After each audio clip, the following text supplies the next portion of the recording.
Hello everyone, welcome back to my YouTube channel. So आज हम discuss करने वाले हैं एसिड बेस सॉल्ट का। This is part 2 video. Part 1 हमने ऑलरेडी डिस्कस कर लिया है। पार्ट 1 में हमने स्टडी किया था एसिड क्या होता है, बेस क्या होता है। उसके बाद एसिड और बेस के जो इंपॉर्टेंट टर्म्स होते हैं वो भी हमने डिस्कस किए थे। देन इंडिकेटर के टाइप भी हमने डिस्कस किए थे। So this is part 2 video. So video को शुरू करते हैं।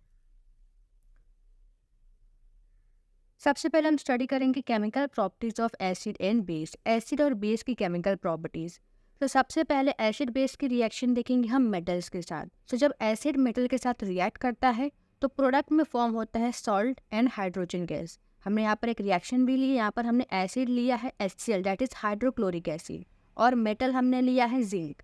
तो जब HCl जिंक के साथ रिएक्ट करता है तो यहाँ पर फॉर्म होता है zinc chloride and H2, that is hydrogen gas. Then जब बेस की रिएक्शन मेटल के साथ होगी तो भी क्या फॉर्म होता है, तो भी प्रोडक्ट में हमें मिलता है सॉल्ट एंड हाइड्रोजन गैस। तो यहाँ पे हमने रिएक्शन ली, यहाँ पर हमने बेस लिया है sodium hydroxide and metal is zinc. जब सोडियम हाइड्रोक्साइड मेटल के साथ रिएक्ट करता है तो प्रोडक्ट में फॉर्म होता है सॉल्ट। कौन सा सॉल्ट है? This is sodium zincate and hydrogen gas. Then अभी ये जो हमने रिएक्शन ली, यहाँ पर क्या, यहाँ पर हाइड्रोजन गैस क्या हो रहा है, प्रोड्यूस हो रहा है, हाइड्रोजन गैस रिलीज हो रही है। तो हमें कैसे पता चलेगा कि सच में हाइड्रोजन गैस रिलीज हो भी रही है या नहीं हो रही है? तो इसके लिए हम टेस्ट करेंगे, टेस्टिंग ऑफ हाइड्रोजन गैस। सो यहाँ पर आपको क्या करना है, यहाँ पर एक टेस्ट ट्यूब लेना है। टेस्ट ट्यूब में यहाँ पर हमने लिया है जिंक एंड HCl।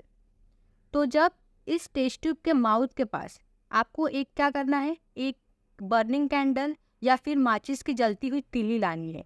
ठीक है, तो क्या होगा, जो हाइड्रोजन गैस बाहर निकल रही है, हाइड्रोजन गैस क्या होगा, एक पॉप साउंड के साथ बर्न होगा।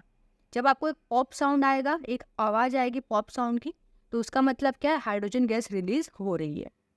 सो इस तरीके से हाइड्रोजन गैस की टेस्टिंग की जाती है। Then next is reaction with metal carbonate and metal hydrogen carbonate. So अब हम एसिड बेस्ड की रिएक्शन देखने वाले हैं मेटल कार्बोनेट के साथ और मेटल हाइड्रोजन कार्बोनेट के साथ। तो जब एसिड मेटल कार्बोनेट या फिर मेटल हाइड्रोजन कार्बोनेट के साथ रिएक्ट करता है तो प्रोडक्ट में फॉर्म होता है salt, carbon dioxide and water. तो यहाँ पर हम सबसे पहले रिएक्शन देखेंगे एसिड का मेटल कार्बोनेट के साथ। तो यहाँ पर हमने एसिड लिया hydrochloric acid and metal carbonate is sodium carbonate. तो जब हाइड्रोक्लोरिक एसिड सोडियम कार्बोनेट के साथ रिएक्ट करता है तो प्रोडक्ट में फॉर्म होता है sodium chloride, carbon dioxide and water. Then ये जो दूसरा रिएक्शन, यहाँ पर हम एसिड की रिएक्शन करवा रहे हैं मेटल हाइड्रोजन कार्बोनेट के साथ। तो एसिड है HCl, that is hydrochloric acid, and metal hydrogen carbonate हमने लिया है sodium hydrogen carbonate.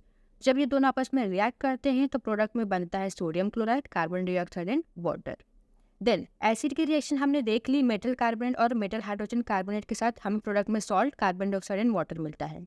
But base की रिएक्शन मेटल कार्बोनेट और मेटल हाइड्रोजन कार्बोनेट के साथ होती है कि नहीं? सो जो बेस होते हैं, बेस मेटल कार्बोनेट और मेटल हाइड्रोजन कार्बोनेट के साथ रिएक्ट नहीं करते हैं।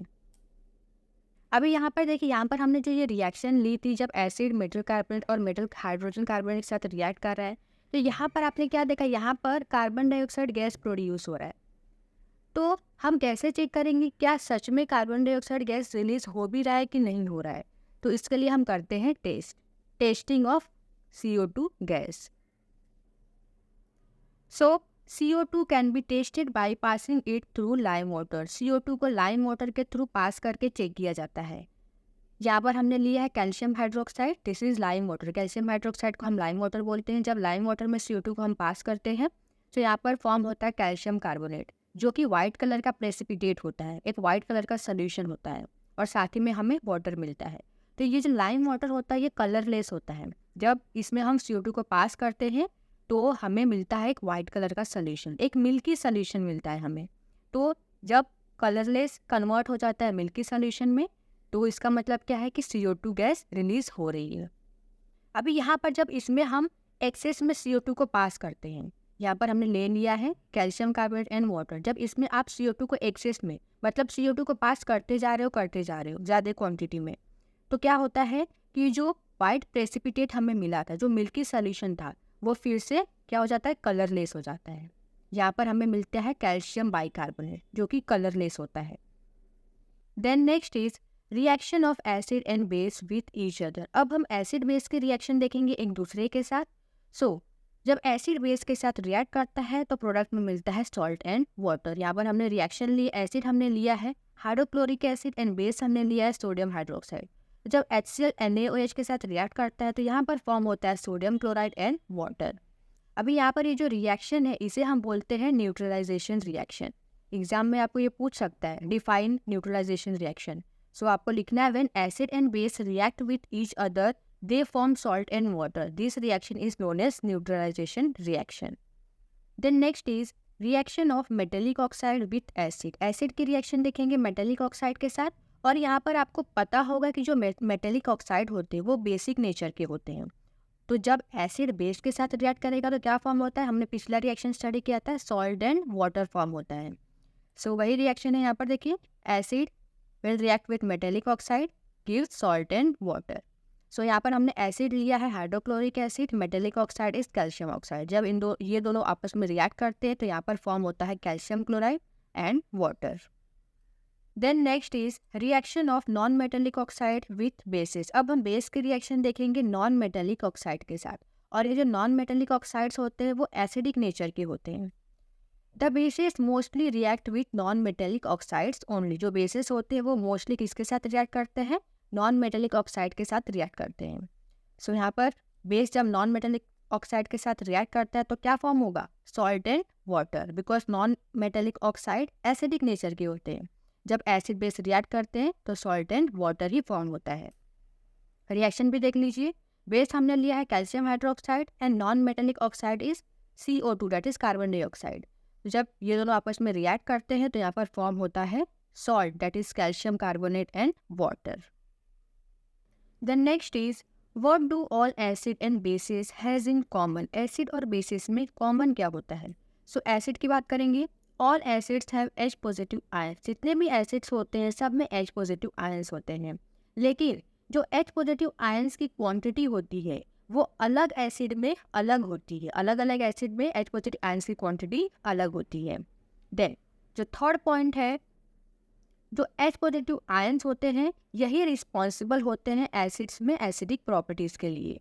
अब हम देखेंगे बेसिस के बारे में, बेसिस में क्या कॉमन होता है। सो ऑल बेसिस है OH नेगेटिव आयंस। जितने भी बेसिस होते हैं सब में OH नेगेटिव आयंस होते हैं। देन नेक्स्ट, अलग अलग बेसिस में जो OH नेगेटिव आयंस का अमाउंट होता है वो अलग होता है। देन जो थर्ड पॉइंट है, OH negative ions that are responsible for the basic nature of an base। जो OH negative ions होते हैं यही रिस्पॉन्सिबल होते हैं बेस में बेसिक नेचर के लिए। Then next is acid and bases in water solution. अब हम एसिड बेस की रिएक्शन देखेंगे वाटर के साथ। सो एसिड्स में H पॉजिटिव आयंस होते हैं, और जब H पॉजिटिव आयंस वाटर के साथ रिएक्ट करते हैं तो क्या फॉर्म होता है, H3O पॉजिटिव आयंस फॉर्म होता है, दैट इज हाइड्रोनियम आयन। यहाँ पर हमने एक रिएक्शन लिया, यहाँ पर हमने एसिड लिया है HCl that is hydrochloric acid. तो एसिड्स में क्या होता है, H पॉजिटिव आयंस होता है। सो यहाँ पर जब ये HCl वाटर के साथ रिएक्ट करता है तो यहाँ पर फॉर्म होता है H3O positive ions and Cl negative ions. अभी यहाँ पर देखिए, यहाँ पर ये जो H पॉजिटिव आयंस है, हमने अभी बोला कि जो एसिड्स होते हैं वो H पॉजिटिव आयंस होते हैं एसिड्स में, लेकिन एसिड्स वाटर के साथ क्यों कंबाइन करता है और हाइड्रोनियम आयन क्यों बना लेता है, क्योंकि जो H पॉजिटिव आयंस होते हैं ये अकेले एग्जिस्ट नहीं कर पाते, इसीलिए वो वाटर के साथ कंबाइन हो जाते हैं और हाइड्रोनियम आयन बना लेते हैं। सो यहाँ पर हमने लिखा हुआ भी है H positive ions can not exist alone, they exist as H3O positive that is hydronium ion. Then next bases की बात करेंगे। So bases when dissolve in water gives OH negative ions. Bases को जब हम वाटर में dissolve करते हैं तो हमें मिलता है OH नेगेटिव आयंस। यहाँ पर हमने बेस लिया है सोडियम हाइड्रोक्साइड। सोडियम हाइड्रोक्साइड को जब वाटर में डिजॉल्व करते हैं सो सोडियम हाइड्रोक्साइड डिसोसिएट हो जाता है Na positive and OH negative ions में। सो एसिड को जब वाटर में डिजॉल्व किया जाता है तो हमें क्या मिलता है, हाइड्रोनियम आयन। जब बेस को वाटर में डिजॉल्व करते हैं तो हमें मिलता है OH नेगेटिव आयंस।